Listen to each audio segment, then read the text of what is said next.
Cuando todo el mundo se quejaba de que George Lucas no había hecho un buen trabajo con las precuelas de su trilogía de Star Wars, es porque aún no habían visto lo que llegaría a ser The Last Jedi.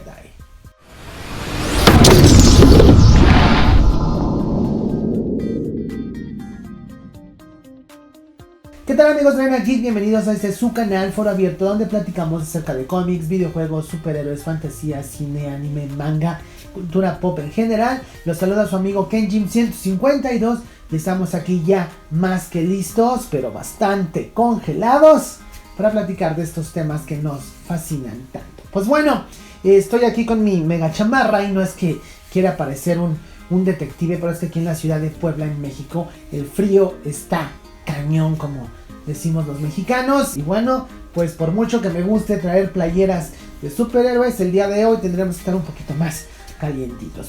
Se acaba de estrenar la última versión cinematográfica del universo de Star Wars, titulada The Last Jedi, los últimos Jedi. Ahora me pregunto si serían los últimos Jedi o el último Jedi, la traducción correcta. Pero bueno, ¿cómo empezar? The Force Awakens, el despertar de la fuerza, me dejó en lo personal un muy mal sabor de boca. Si quieren ver nuestra reseña, aquí les voy a dejar el link para que la visiten. Y eso en lo personal a mí me bajó muchísimo mi espíritu en cuanto a fan de Star Wars para con el cine.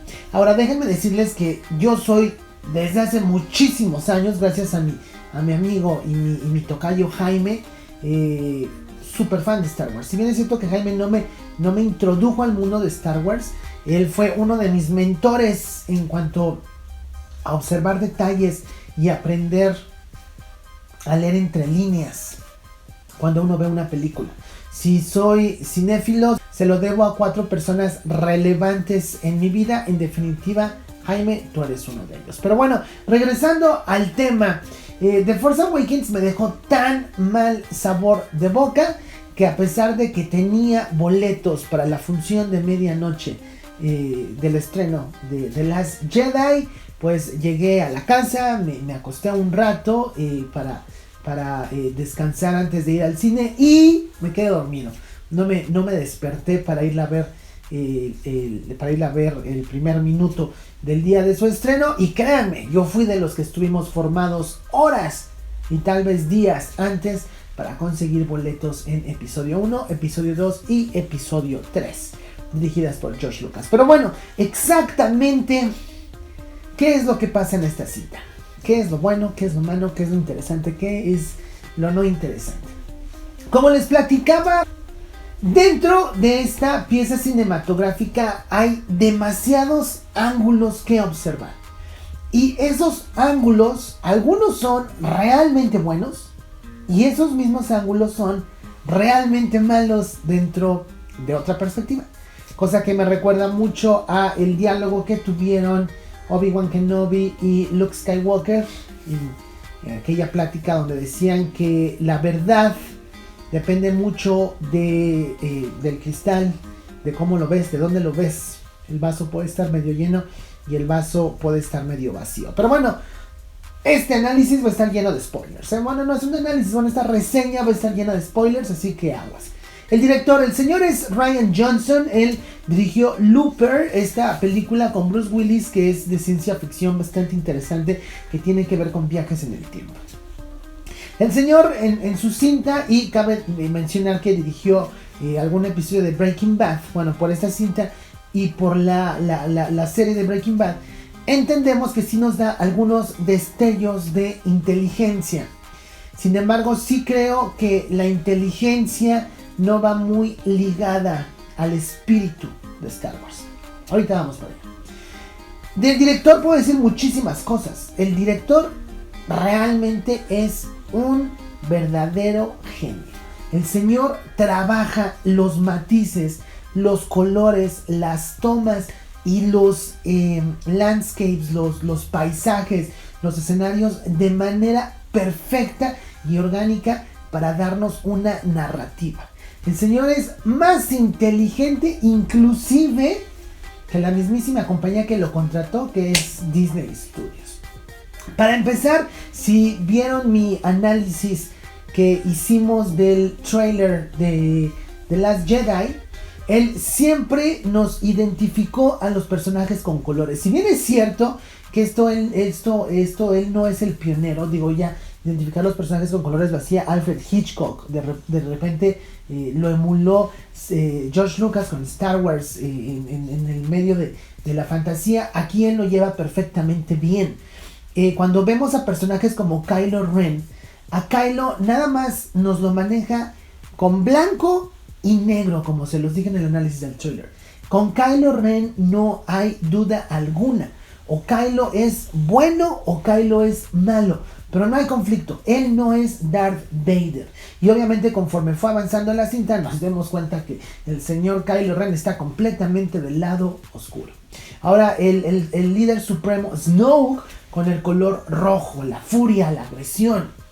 Lo ves perfectamente bien con este fondo en su sala, ¿no? En su trono, ¿no? La Guardia Real, los guardias imperiales que ya habíamos visto en episodio 6, o al menos esto parece ser, manejaban el color rojo, que obviamente representa agresión, pero ya lo habíamos visto con George Lucas.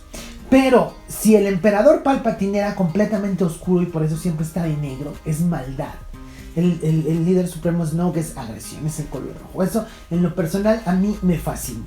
Cuando Luke Skywalker llega al tercer acto, tú estás viendo perfectamente un atardecer. En ninguna escena de la película se habían enfocado tanto en si es de día, si es de noche. Por lo general cuando vemos a Rey con Luke Skywalker en esta isla donde se supone que estaría entrenando, o la escena es de noche o la escena es de día. Pero jamás alcanzamos a ver ni un amanecer ni un atardecer. A pesar de que por ahí Luke Skywalker le dijo, te veo mañana en la mañana para empezar tu entrenamiento, no fue así súper temprano cuando apenas está saliendo el sol. Fue cuando ya era de día. ¿Por qué? Porque el Señor se estaba reservando la oportunidad de regalarnos un atardecer en la aparición de Luke Skywalker en el tercer acto, única y exclusivamente para que el espectador entienda que un personaje va a morir, que un personaje viene en su ocaso físico, que es obvio ya a estas alturas. Y precisamente en este planeta donde se lleva la batalla final, resulta que es un planeta rojo cubierto por sal. Magnífico.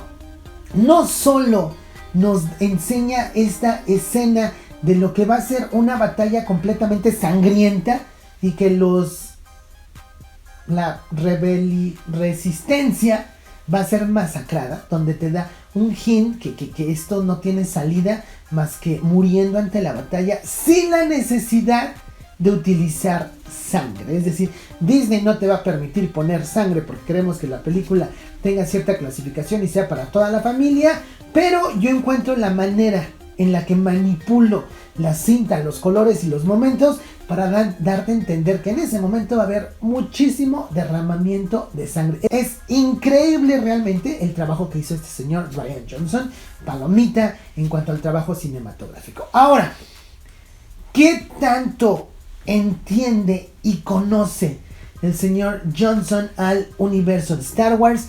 Creo que ese es el punto más débil de la película.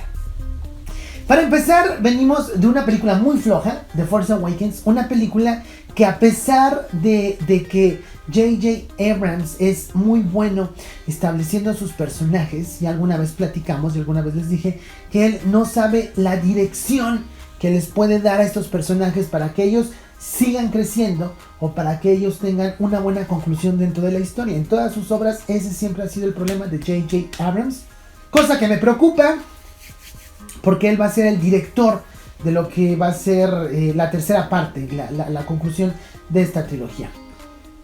Esta cinta toma estos personajes un poco confusos que conocimos en la primera parte y trata de darles cierta dirección. Y si bien es cierto que nos los logra establecer en un suelo parejo, y ahorita les diré por qué, también es cierto que la historia nos confunde en cuanto a lo que realmente está sucediendo dentro de este universo.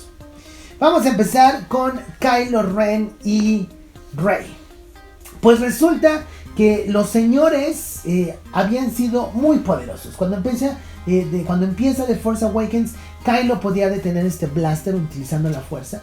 Rey es capaz de enfrentarse a Kylo y es capaz de ganarle. Situación que hoy en esta cinta el líder supremo Snoke utiliza para burlarse de Kylo Ren. Y a pesar de que ambos tenían muchísimas capacidades, no se sabía exactamente lo que pueden hacer con estas capacidades. Porque si Rey ya podía ser una Jedi sin necesitar entrenamiento, pues ¿para qué vas a buscar a Luke Skywalker? Si tú como Kylo Ren puedes tener un blaster utilizando únicamente la fuerza, entonces ¿por qué te detiene alguien como Rey? Ese tipo de cosas estaban muy dispares. Pues bueno, en esta cinta existe un momento donde Kylo y Rey tienen que hacer equipo para enfrentarse a la Guardia Imperial. Esta escena es magnífica. Es magnífica y aquí otra vez Tache a Mr. Tache, ya te haré tu clásica reseña de tu reseña, la llamaremos la anti-reseña. Esta escena no tiene absolutamente nada que ver con que lo que es bueno es malo y lo que es malo es bueno. No, señores.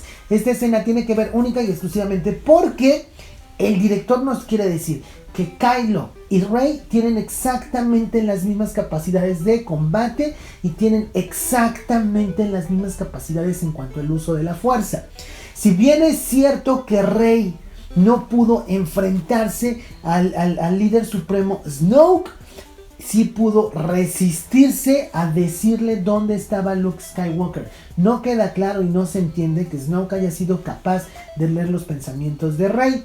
Y se entiende que también Kylo es capaz de esconder sus pensamientos para lograr matar a este personaje del gran líder Snoke. Esta escena es magnífica y es épica y yo diría que es uno de los mejores momentos dentro de esta película, de lo más rescatable, porque desgraciadamente la película, en mi punto muy personal, es bastante aburrida. Ahora, como ya les platiqué estamos hablando del universo de Star Wars. Como les estaba platicando, y ahorita este video sí se está oyendo muy egocéntrico, pero no quiero sonar así, sino me refiero a las ideas que ya hemos compartido antes en este grupo. Pero bueno, en esta comunidad, lo que yo les decía en la reseña de Rogue One, es que si Rogue One funcionó como película, es porque esta estaba basada en personajes que había inventado George Lucas. Y Rian Johnson se da cuenta que si Star Wars debe tener un futuro en el cine como Disney planea tenerlo, porque aquí nos estamos dando cuenta que Star Wars se va a volver en esa interminable historia durante años por parte de los estudios Disney, esta tiene que estar basada o completamente conectada con los personajes originales. Si bien es cierto que esto no va a ser transgeneracional como en Robotech, que los futuros héroes van a ser los hijos de los hijos de los hijos de los hijos, sí es muy importante que Han Solo, que Leia, que Luke Skywalker dejen su huella y sean recordados dentro de este universo, como lo que sea. Héroes, villanos, mentores, pero tienen que estar ahí presentes para que este producto funcione. Si no, no va a funcionar. Ahora, sí creo que por el éxito también de Rogue One, aquí existió una pequeña confusión. No sé si haya sido por parte del director, no sé si haya sido por parte de los productores, pero bueno. Algo que les gustó mucho a la audiencia en general dentro de Rogue One fue este sacrificio de Jyn Erso. Sin embargo, este sacrificio se entiende como que llegaste a tu misión, la cumpliste y sabías que no ibas a tener escapatoria. No es una misión suicida, simplemente cumpliste con lo que tenías que hacer y sabías que iba a ser muy, muy, muy difícil regresar a casa, pero jamás fue una misión suicida. Aquí, en The Last Jedi, sí creo que ese concepto se malentendió y aquí nos están pintando a los rebeldes como unos talibanes. Es decir, el único objetivo de ser rebelde es sacrificar tu vida por tu misión. Y sí creo que la resistencia, porque ni siquiera son los rebeldes, yo ahora estoy más confundido porque en toda la película hablan de los rebeldes, hablan de la resistencia, yo no sé qué caramba está pasando ahí. Son bastante inefectivos y te estás sacrificando por una causa que tal vez tú ni siquiera conoces. Este tema se explora un poquito después, cuando Finn y Rose conocen al personaje de Benicio del Toro, donde les dice que los proveedores de armas del líder supremo Snoke y los proveedores de armas de la resistencia son exactamente las mismas personas. Entonces nos puso a la resistencia y al imperio exactamente al mismo nivel. Oh, no. Entiendo su punto. Es un punto interesante y lo conocemos dentro de la historia de la humanidad. Es decir, la política es cuestionable. Sin embargo, en Star Wars, Yoda nos lo dijo antes. Aquí no se trata de que tú no sepas quién es el bueno y quién es el malo y que si puede estar en medio. No, aquí se trata de hacer las cosas bien o hacer las cosas mal. Si tú estás coqueteando con el lado oscuro, estás en el lado oscuro. Si tú estás en el lado bueno de la fuerza, estás en el lado bueno de la fuerza. No hay de otra. Creo que ese argumento que se presenta en la historia de ponerlos al mismo nivel es bastante despectivo para la rebelión, lo que representaba, y la lucha que tuvieron que enfrentar para con el imperio, que ahora es la primera orden. Sin embargo, uno de los pocos aciertos que tiene este señor en su cinta de The Last Jedi es la presencia de Luke Skywalker. Algo que agradezco es que oficialmente, tomando que la versión oficial del canon de Star Wars son las películas, es decir, lo que vemos en el cine, oficialmente esta idea de los Jedi grises ha desaparecido. No existen los Jedi grises, señores. Yoda vuelve a aparecer con Luke y le dice: esto es como dijimos, Luke, o eres bueno o eres malo. No hay de otra. Y nos lo representan perfectamente bien, con Kylo Ren tomando su lugar como Sith y con Rey haciendo la prueba del espejo ante el lado oscuro. Cuando ella hace la prueba del espejo es increíble. Nos aclara completamente esta pregunta. Lo único que puede ver Rey ilimitadas veces, infinitamente, es el reflejo de ella misma. Es decir, Rey es completa y absolutamente neutral. No tiene este conflicto que tenía el linaje de la sangre de Skywalker, de tener al padre que cayó ante el lado oscuro y que tú lo tienes que traer de regreso. No, por eso es que ahora es importante saber, o el creativo nos dice que los padres de Rey fueron cualquiera. No nos interesa saber quiénes son, simplemente su linaje es neutral, es completamente tirado al lado de la luz. Y para seguir en esta ruta, tenemos a Luke Skywalker, que nos dice que la única manera de detener este conflicto es exterminando la cultura Jedi. Los Jedi no deben de existir, no debe de existir esta religión, esta manera de utilizar la fuerza, porque si hay seres buenos, entonces consecuentemente vas a tener seres oscuros. Tú no puedes tener luz si no tienes oscuridad. No puede haber noche si no hay día. Y entonces Luke Skywalker está convencido que si él termina con esta tradición Jedi, entonces se acaba con la tradición de los Sith y se acaba este conflicto milenario que tiene mucho tiempo sucediendo en una galaxia muy lejana. La aparición de Yoda es memorable y es ahí donde les digo que Disney entiende que hay que conectar a los personajes nuevos con los personajes anteriores, porque desgraciadamente los personajes nuevos son bastante huecos. Ahorita checamos eso. Llega Yoda y le dice: bueno, sí, ok, te la compro. Puede ser que las tradiciones Jedi se tengan que extinguir, puede ser que los libros no los necesitemos, puede ser que no necesitemos un templo, pero en este momento la rebelión o la resistencia, como le quieran llamar, te necesita. Y le recuerda esta frase genial que George Lucas nos regaló en episodio 1 con Qui-Gon Jinn y nos regaló con Yoda en episodio 5. La gente siempre está pensando en el futuro. ¿Qué va a pasar si yo decido hacer esto? No, yo voy a hacer esto porque odio a esta persona. Yo voy. Pero pregúntate, ¿qué estás haciendo hoy? ¿Quién es la gente que te necesita hoy? ¿Y qué es lo que tienes que hacer hoy para construir un mañana? Porque el mañana, al fin y al cabo, ni siquiera está definido. Y eso lo aprendimos cuando Kylo Ren y Rey están ahí medio coqueteando. Yo sentí por ahí una tensión sexual entre ellos, cosa que se me hace bastante rara. Y le dice Snow claramente que él estuvo manipulando las visiones de Rey para que ella sintiera un poco de compasión en cuanto al futuro de Kylo Ren. Regresando con los personajes clásicos, la estructura de la resistencia en cuanto a la película anterior no la entiendo. Si yo les decía en The Force Awakens que no entendía lo que era la primera orden ni la resistencia que se resisten, pues ahorita estoy aún más confundido. La película anterior, episodio 7, fue una película muy colorida, Cuando llegaba la resistencia, todos, bravo, la resistencia, ya llegó. Cuando Paul Dameron eliminó estas celdas de energía para destruir el Deflector Shield, el escudo de este planeta que era como una estrella de la muerte, la rebelión o la resistencia se veían bastante efectivos. Todo era esperanza, todo era, ya venimos de episodio 6, tenemos dominada la situación en el episodio 7. Sin embargo, a pesar de que la resistencia tuvo una victoria determinante en el episodio anterior, resulta que ahora están en desventaja con respecto a la Primera Orden. La Primera Orden los está cazando y los ha reducido a un simple y llano grupo desorganizado que lo único que pueden hacer es explotarse a ellos mismos. Esta es la película de las misiones suicidas en Star Wars. Todos los capitanes, todos los pilotos, todo el mundo se quiere matar. Hasta Finn se quiere matar.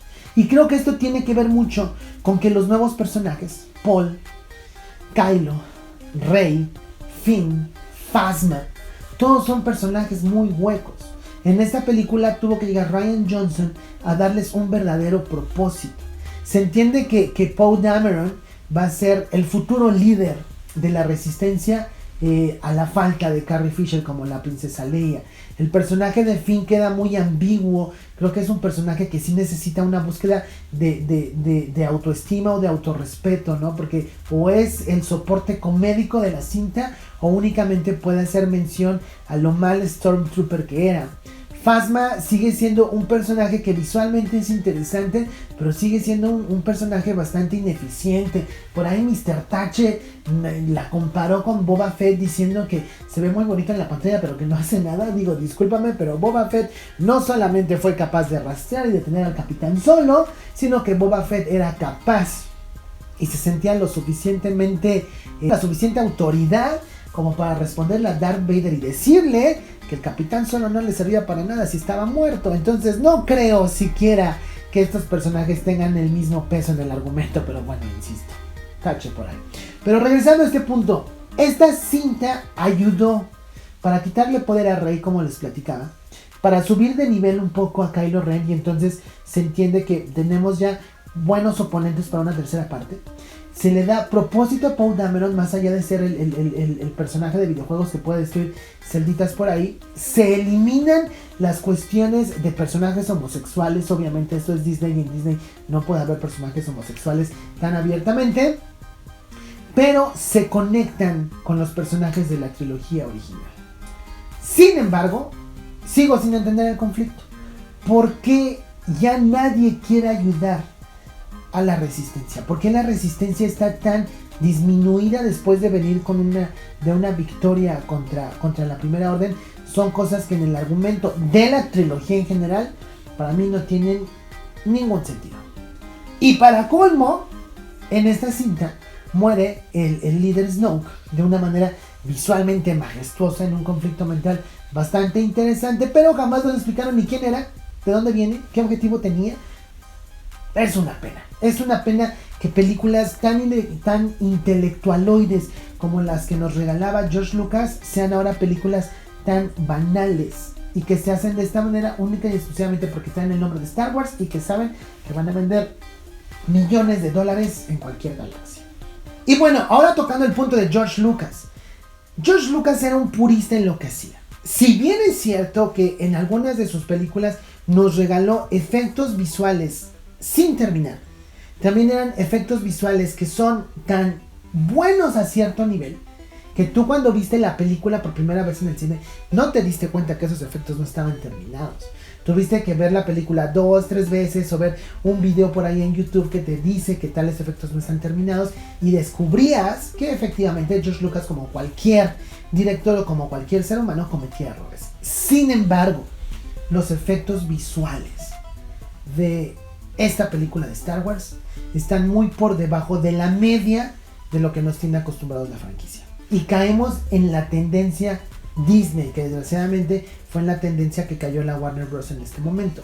Tenemos escenas magníficas como puede ser la escena que aperturó la cinta en este confrontamiento entre la Primera Orden y la Resistencia, y de repente tenemos escenas de paisajes que se supone que son escenas básicas y escenas de una producción muchísimo más sencilla que se ven realmente mal. Y lo peor de todo es que esta es la primera película de Star Wars que yo he visto en el cine, y he visto todas las películas de Star Wars en el cine más de una vez, créanme, donde la pantalla verde es evidente. Eso es imperdonable. Estamos hablando de la franquicia que inventó los efectos especiales que se utilizan hoy en el cine. Entonces Disney sí debe tener un poco de respeto en cuanto al material que estás utilizando. Aguas con eso, eso es muy importante. Y de ahí me salió la idea para otro video. Pero bueno, ya hablaremos de la ética en las franquicias en el cine después. Ahora, uno de los factores bastante importantes dentro de cualquier película de Star Wars son los enfrentamientos de lightsabers, los enfrentamientos con espadas láser. Toda película de Star Wars debe tener una confrontación de caballeros Jedi en el tercer acto. Si bien es cierto que esta confrontación no debe de ser tan coreografiada como fue tal vez en episodio 2 y en episodio 1, pero tiene que ser una confrontación filosófica como lo fue tal vez en episodio 4 o en episodio 6. Y aquí, en esta película, eso no sucedió. No vimos una confrontación de lightsabers. Al final vemos a Luke Skywalker confrontando a Kylo Ren, que me fascinó la idea.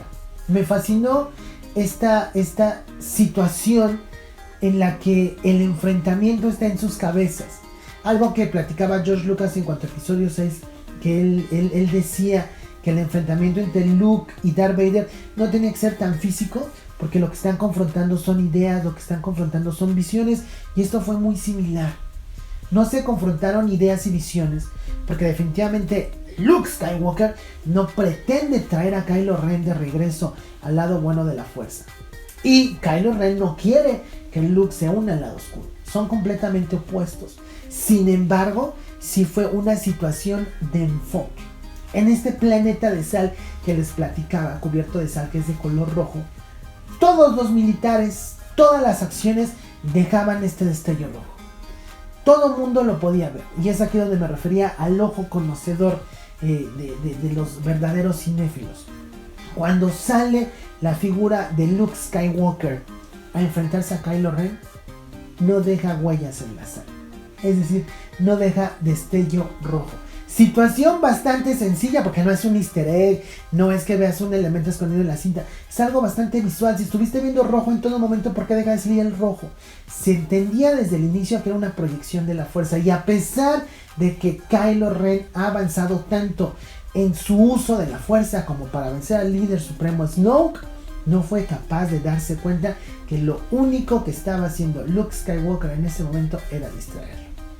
Hubiera sido bastante interesante que en esa distracción Luke Skywalker hubiera sido también un poco capaz de dar un enfrentamiento de sables láser un poco más visual. Y si él no lo iba a poder realizar porque esta proyección no tiene capacidades físicas, porque lo vimos en la sal, pues bueno, le hubieran dado esta confrontación de lightsabers a Rey para con Kylo, ¿no? Que tuviera que escapar en algún momento. Pero sí sentí que nos quedaron mucho a deber en cuanto a sables de luz en esta cinta, principalmente porque viniendo de The Force Awakens, hasta el zumbido del lightsaber era muchísimo más pesado, era algo muchísimo más poderoso. Y bueno, la muerte de Luke no me dolió tanto como la de Han, porque a diferencia que la de Han Solo, esta sí tiene propósito. Sabemos que Luke Skywalker se convierte en uno con la fuerza y que va a regresar en forma de espíritu Jedi para poder entrenar a Rey en la tercera parte, cosa que me deja la organización de esta cinta como rara.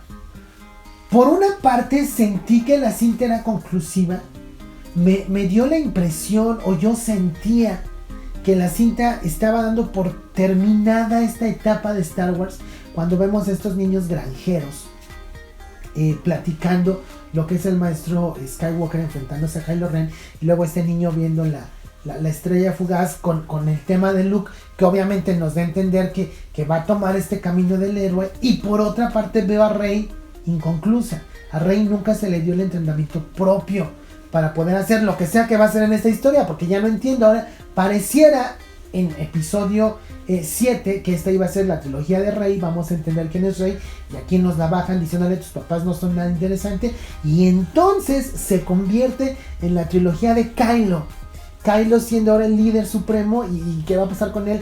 ¿Cómo lo vamos a detener? Sería bastante interesante ver cuál es el camino que se le va a dar y cómo se va a manejar hoy en día la historia de Star Wars después de episodio 9, ya que como todos sabemos la historia de Star Wars es una historia familiar que está basada en el linaje de los Skywalker. En el caso de Ben Solo no teniendo hijos, Luke Skywalker no teniendo hijos, ¿qué va a pasar con la trilogía que ya está a cargo del señor Rian Johnson, que está por venir? Y bueno, para terminar, sí entiendo hacia dónde va Disney con la marca de Star Wars. Se va a convertir ya en un serial en el cine. A lo mejor si nos ponemos un poco melancólicos, el origen principal de Star Wars era eso, emular un serial al estilo de Flash Gordon por parte de George Lucas. Sin embargo, sí creo que la serie de Star Wars siempre fue una serie con un tono, si no serio, porque tiene algunos detalles de comedia, sí es un tono un poco solemne, respetuoso. Y ahora con la introducción de los porks y esta comedia que lleva a fin todo el tiempo, sí siento a la cinta un poco irrespetuosa en cuanto al concepto que se pretende vender con Star Wars. Si esa fórmula funciona con Marvel, no estoy muy seguro que pueda funcionar con Star Wars, a menos que en definitiva Disney pretenda darle la espalda a todo lo que son los fans pre-George Lucas y a los fans post-George Lucas pretenda educarlos con esta visión de entender el universo de Star Wars hoy en día. Y bueno, para terminar, ¿vale la pena la película? Sí vale la pena. Es una película que tiene sus destellos. En el segundo acto es muy aburrida. No entiendes hacia dónde va la historia, pero no creo que sea la responsabilidad de la cinta, sino la responsabilidad de la trilogía en sí. La trilogía no tiene buenos fundamentos e insisto, como lo dije en mi reseña de The Force Awakens, esto tiene que ver porque George Lucas no la escribió. Ahora entendemos que a pesar de que no les haya gustado el contexto político que tienen las precuelas, sin ese contexto político no se entendería cómo funcionaba o cómo funcionaría el universo de Star Wars. Sin tener ese contexto político en estas cintas, no se entiende exactamente cuál es el papel de estos rebeldes, resistencia, ya no se sabe qué son, y cuál es el papel de la primera orden. Bueno, ustedes ya vieron Star Wars The Last Jedi, ¿les gustó? ¿Les pareció interesante? ¿Creen que es mala? ¿La recomendarían? Yo en lo personal creo que sí deben de verla. Es una película en la cual ustedes se van a divertir. Y bueno, les pido que por favor, señores, no dejen de geekear. Recuerden que si dejamos de geekear, pensaríamos que la cinta de Star Wars es de ciencia ficción, como nos dice una querida Mesa. Nos vemos aquí en la próxima. Hasta luego.